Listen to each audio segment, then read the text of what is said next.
बच्चों, आज मैं आपको शब्दों की रचना करना सिखाऊंगी। क्या आप जानते हैं कि नए शब्दों की रचना कैसे की जाती है? हाँ, बिल्कुल सही, उपसर्ग द्वारा। उपसर्ग के बारे में तो आप सभी पिछली कक्षा में जान ही चुके हैं, पर आज हम इसे और अच्छी तरह से समझेंगे। चलिए कुछ वाक्य पढ़ते हैं। हमें अपने देश का मान रखना चाहिए, किसी का अपमान नहीं करना चाहिए। अब इन वाक्यों में आए मान और अपमान शब्दों की सहायता से उपसर्ग को समझते हैं। मान का अर्थ होता है इज्जत तथा अपमान का अर्थ होता है बेइज्जती। क्या आप बता सकते हैं कि मान तथा अपमान शब्द में क्या क्या अंतर है? मैं ही बताती हूँ। बच्चों, इन शब्दों में अंतर ये है कि अपमान शब्द में मान से पहले अप जुड़ा हुआ है। अप शब्दांश का अर्थ होता है बुरा या विरुद्ध। इसके जुड़ने से मान शब्द के अर्थ में परिवर्तन आ गया है। बताइए ऐसा क्यों हुआ? ऐसा इसलिए हुआ क्योंकि मान शब्द के पहले जोड़ा गया अप शब्दांश उपसर्ग है तथा किसी शब्द में उपसर्ग लगाने से उस शब्द का अर्थ बदल जाता है। बच्चों, इसी तरह उपसर्ग लगाकर और भी शब्द बनाए जा सकते हैं। जैसे रूप शब्द के पहले अनु उपसर्ग लगाया गया तो बना अनु जमा रूप, अनुरूप। प्राय शब्द के पहले अभी उपसर्ग जोड़ा गया तो बना अभी जमा प्राय, अभिप्राय। अंत शब्द में अति उपसर्ग जोड़ा तो बना अति जमा अंत, अत्यंत। दोष शब्द के आरंभ में निर उपसर्ग जोड़ा गया तो बना निर जमा दोष, निर्दोष।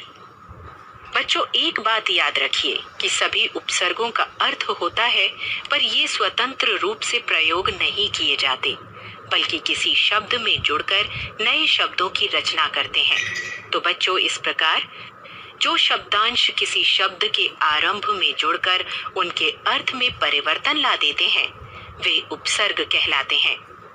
समझ गए ना? चलिए अब आगे बढ़ते हैं और उपसर्ग के प्रकारों के बारे में जानते हैं। उपसर्ग के 4 प्रकार होते हैं। पहला प्रकार है संस्कृत के उपसर्ग। बच्चों, संस्कृत के उपसर्ग वे शब्दांश होते हैं जो संस्कृत भाषा से हिंदी भाषा में बिना किसी परिवर्तन के ज्यों के त्यों प्रयोग में लाए जाते हैं। जैसे अति, उत, निस आदि। इन उपसर्गों से बनने वाले शब्द हैं अति जमा आचार, अत्याचार। उत जमा पात, उत्पात। निस जमा संकोच, निस्संकोच। दूसरा प्रकार है हिंदी के उपसर्ग। बच्चों, हिंदी के उपसर्ग वे शब्दांश होते हैं जो मूल रूप में तो संस्कृत के होते हैं, परंतु हिंदी में रूप परिवर्तित करके प्रयोग किए जाते हैं। जैसे अ, अध, औ आदि। इन उपसर्गों से बनने वाले शब्द हैं अ जमा छूत, अछूत। अध जमा पका, अधपका। औ जमा गुण, अवगुण। तीसरा प्रकार है उर्दू के उपसर्ग। बच्चों, उर्दू के उपसर्ग वे शब्दांश होते हैं जो उर्दू फारसी भाषा से हिंदी भाषा में प्रयोग किए जाते हैं। जैसे बिला, दर, ब आदि।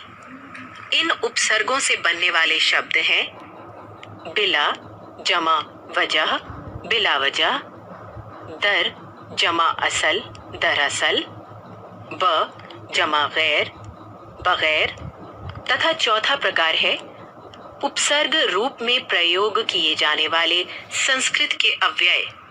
बच्चों, ये उपसर्ग वे शब्दांश होते हैं जो संस्कृत के अव्यय होते हैं और हिंदी में अपने मूल रूप में उपसर्ग के रूप में लगाकर प्रयोग किए जाते हैं। जैसे अंतर, अध, अन्न आदि। इन उपसर्गों से बनने वाले शब्द हैं अंतर जमा मन, अंतर्मन। अध जमा पतन, अधपतन। अन जमा आदर, अनादर। तो बच्चों, है ना आसान उपसर्ग लगाकर नए शब्द बनाना।